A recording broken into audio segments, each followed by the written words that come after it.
Compte rendu hebdomadaire du Conseil des présidents du Rassemblement des forces du changement, RFC, du dimanche 21 septembre 2025. L'an 2025 est le 21 septembre de 19h à 21h. Cette tenue par visioconférence entre Brazzaville et la diaspora, la toute première réunion hebdomadaire du Conseil des présidents élargie au secrétariat général du Rassemblement des forces du changement. Cette réunion était placée sous la direction de son président, M. Clément Mirassa. Il était assisté du premier vice-président, M. Marcel Nguitoukulu, et du deuxième vice-président, M. Jean-Jacques Serge Yombi Opango. À l'ouverture des travaux, le Conseil présidentiel élargi s'est félicité du succès éclatant de l'Assemblée générale constitutive du 14 septembre 2025 qui a consacré la naissance officielle du Rassemblement des forces du changement, RFC. Par son émergence, le RFC incarne aujourd'hui l'espérance légitime du peuple congolais en quête de liberté, de démocratie véritable et de dignité retrouvée. Il trace ainsi la perspective d'un changement démocratique au Congo à l'horizon 2026, en plaçant au cœur de son action la réconciliation nationale, l'intégrité des institutions et l'épanouissement de chaque citoyenne et citoyen. À ce titre, les participants adressent leur profonde gratitude au peuple congolais pour l'écho favorable et l'adhésion enthousiaste réservée à la création du Rassemblement des forces du changement, RFC, désormais reconnu comme une opposition non accommodante au pouvoir et porteuse d'une véritable alternative démocratique.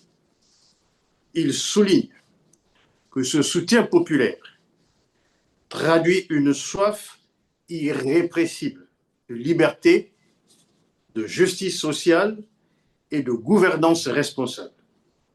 Dans le même élan, il dénonce avec vigueur le climat politique et socio-économique délétère qui prévaut aujourd'hui dans le pays.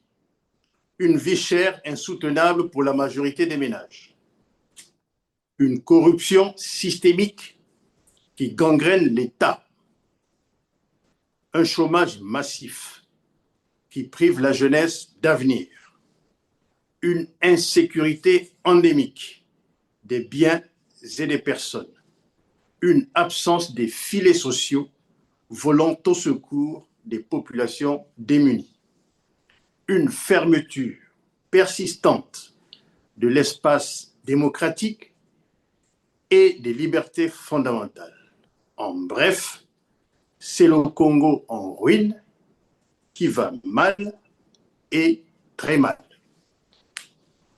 Face à cette situation préoccupante, le RFC réaffirme sa détermination à incarner l'espoir du peuple congolais en dépit des manœuvres antidémocratiques récemment orchestrées par le régime de M. Denis Sassou Nguesso.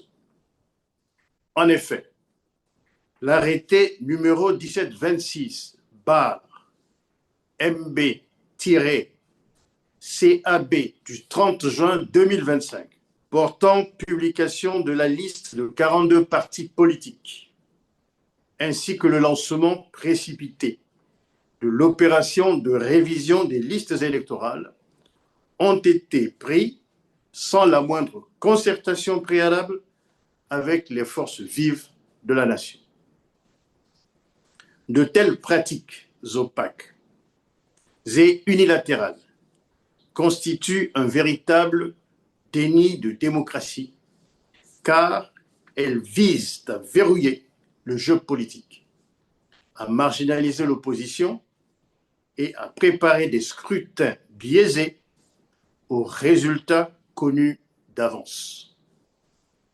Elles traduisent une volonté manifeste de confisquer la souveraineté populaire en piétinant les principes élémentaires de transparence et de participation citoyenne. Le RFC dénonce avec vigueur l'instrumentalisation du Parti congolais du travail, PCT, parti État, en contradiction flagrante avec les principes d'une démocratie pluraliste. Ce statut de fait confère au PCT un privilège anticonstitutionnel et une position manifestement non conforme à la loi, qui fausse les règles du jeu démocratique et viole l'égalité entre les forces politiques. Le RFC alerte l'opinion nationale et internationale sur la gravité de ces dérives qui menacent non seulement la crédibilité des futures échéances électorales, mais également la paix civile et l'unité nationale. Fidèle à sa mission, le RFC réaffirme qu'il n'acceptera jamais que la démocratie congolaise soit réduite à une façade. Il appelle le peuple congolais à la vigilance et à la mobilisation permanente afin d'imposer des réformes électorales crédibles et de défendre son droit inaliénable à choisir librement ses dirigeants. Il est invité, le peuple congolais, à reprendre son destin en main. Au cours de cette réunion, les participants ont discuté des progrès accomplis dans la structuration interne du RFC, avec une mise au point sur le positionnement du RFC aux côtés des autres plateformes de l'opposition congolaise. Par ailleurs, un examen critique a été porté sur les péripéties infructueuses du conseiller politique du président congolais dont le séjour à Paris, ponctué par une réunion avec la diaspora congolaise le 13 septembre 2025, s'est résumé en un étalage excessif de mégalomanie et de narcissisme. Enfin, une analyse pertinente a été faite sur les décisions prises en Conseil des ministres du gouvernement congolais réuni le 17 septembre 2025. 1. Sur les progrès accomplis dans la structuration du RFC. Le Rassemblement des forces du changement, RFC, a salué et encouragé la dynamique de structuration en cours au sein de son secrétariat général.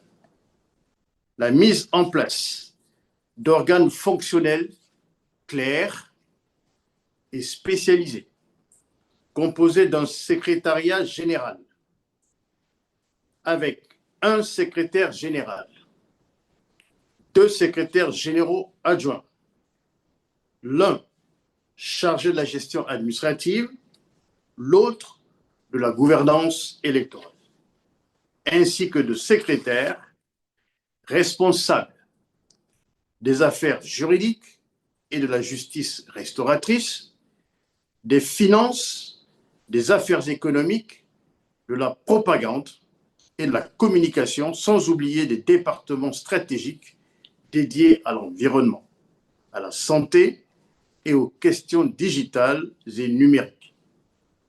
Elle traduit la volonté manifeste de professionnalisation et d'efficacité du RFC. Le RFC a souligné particulièrement l'importance de la mixité dans cette architecture.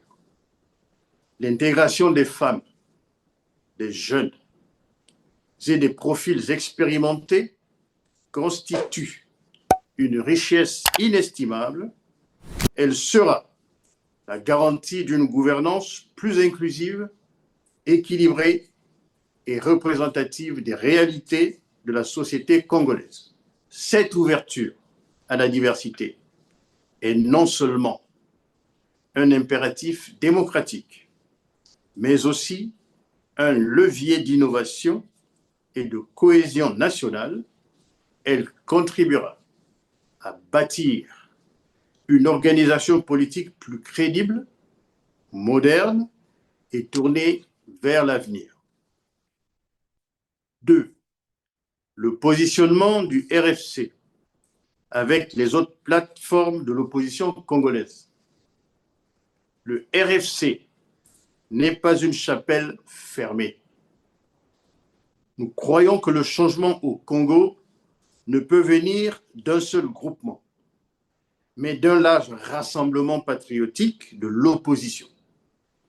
À ce titre, l'ensemble de l'équipe a salué avec brio le travail amorcé par les présidents Jean-Jacques Serge Yombi Opango et Jean-Pierre Anyangoy pour ouvrir un dialogue et ouvrir une alliance avec les partis politiques et forces sociales qui partagent nos valeurs fondamentales. La souveraineté populaire, la justice sociale, l'intégrité et la paix. C'est dans ce cadre qu'une passerelle a été établie avec le groupement ARD du président Mathias Nzon, qui a convié récemment le RFC à une conférence de presse commune pour se déterminer dans le projet d'un front uni de l'opposition afin de répondre aux attentes du peuple congolais qui aspire au vrai changement dans la rupture avec le népotisme. 3. Sur l'errance du conseiller politique du président de la République en quête de légitimité. Le séjour parisien du conseiller politique du président congolais, marqué par la réunion du 13 septembre 2025 avec la diaspora au Palais de Glace, restera dans les mémoires comme une démonstration criante de déconnexion politique et de vanité personnelle. Un cadre ostentatoire, symbole d'une démesure provocatrice. Choisir le Palais de Glace dans le 10e arrondissement de Paris comme lieu de rencontre n'était pas anodin. Un décor clinquant, artificiel et froid, totalement à l'opposé des conditions de vie de millions de Congolais, plongés dans la misère, là où la diaspora espérait un espace de dialogue franc et sobre. Elle a été confrontée à un décor de spectacle mondain, signe d'une gouvernance qui privilégie les apparences à la substance. Un discours narcissique et creux. Le conseiller, loin d'apporter des réponses précises sur les préoccupations légitimes de la diaspora, en particulier le droit de vote des Congolais de l'étranger, s'est abandonné à un monologue triomphaliste, saturé de références à son rôle, à sa proximité avec le chef de l'État et à des projets flous, sans calendrier, sans cadre légal et sans volonté réelle. Au lieu d'ouvrir des perspectives, il s'est enfermé dans une rhétorique d'autocélébration, un narcissisme politique qui n'a trompé personne. Une incapacité à aborder les vraies priorités. La diaspora congolaise, en quête de reconnaissance et de droits citoyens, attendait des annonces concrètes. Quand et comment pourra-t-elle exercer son droit de vote? Quelles mesures pour faciliter son intégration dans le développement national? Quelle garantie de sécurité et de liberté pour ceux qui envisagent un retour? À ces questions essentielles, aucune réponse n'a été apportée. Pire encore, le conseiller s'est contenté d'un slogan vide: inciter les exilés à revenir au pays en engageant son pouvoir de protection sans aucun cadre légal de réinsertion sociale, de réhabilitation ou d'amnistie d'une part, et sans reconnaître la réalité d'un régime autoritaire où la liberté d'expression est étouffée et où les opposants sont menacés d'autre part. Cette rencontre n'aura donc été qu'une péripétie infructueuse dans la tentative désespérée du pouvoir de rallier une diaspora méfiante, consciente que le régime en place, en perte de vitesse, ne lui garantit ni sécurité, ni perspective démocratique. Le triste épisode des 343 disparus du beach de Brazzaville est encore présent et bien présent dans les esprits. 4. Les décisions prises en Conseil des ministres du gouvernement congolais, réuni le 17 septembre 2025. Le Conseil des ministres du 17 septembre 2025, présenté en grande pompe comme un moment de décision stratégique, n'a en réalité été qu'une énième scène de théâtre destinée à légitimer la dilapidation méthodique des richesses nationales et la perpétuation d'un système de prédation au détriment du peuple congolais.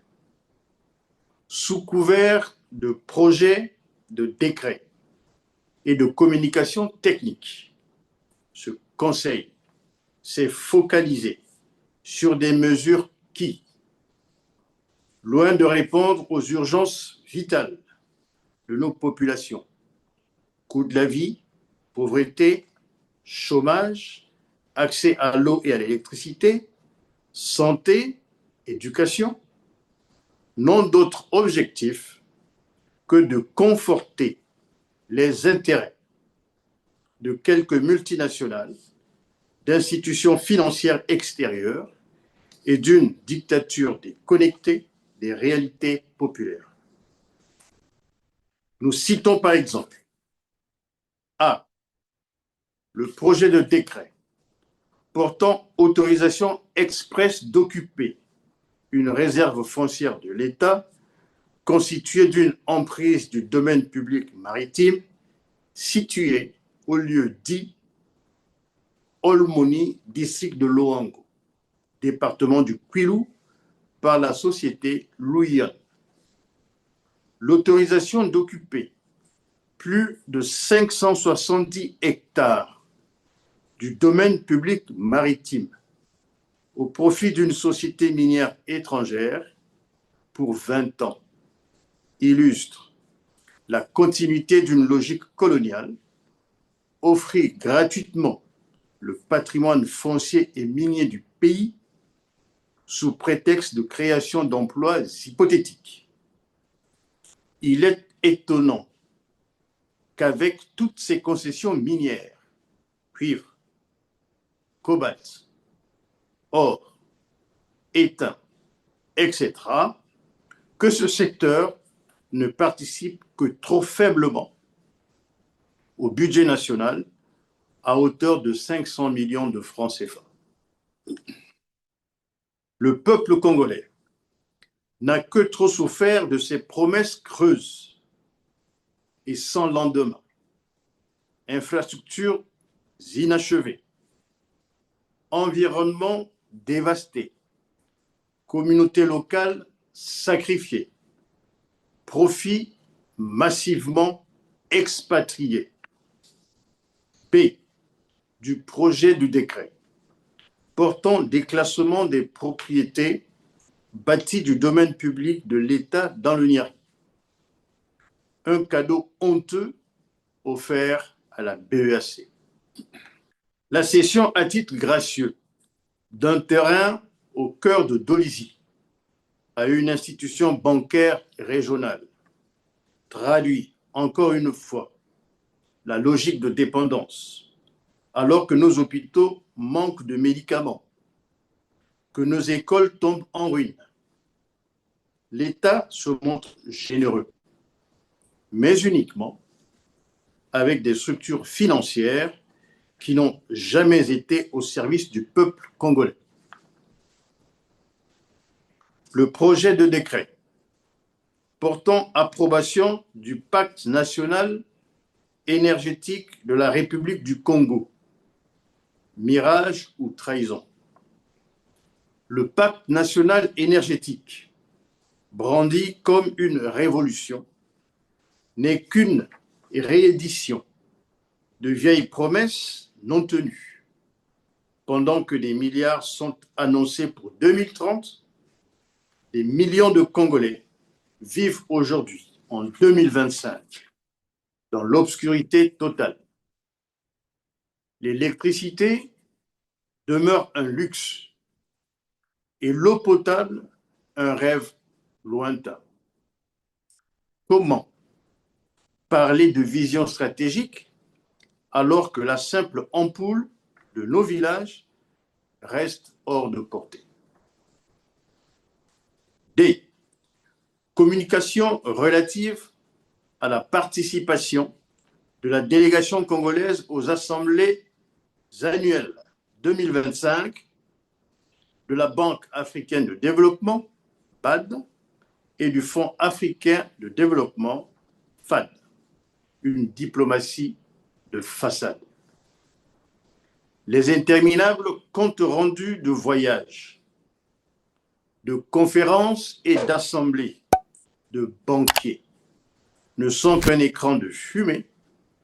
Ces déplacements dispendieux hors du pays n'ont aucune incidence directe sur la vie quotidienne du peuple, mais servent d'argument de prestige à une dictature avide de reconnaissance internationale.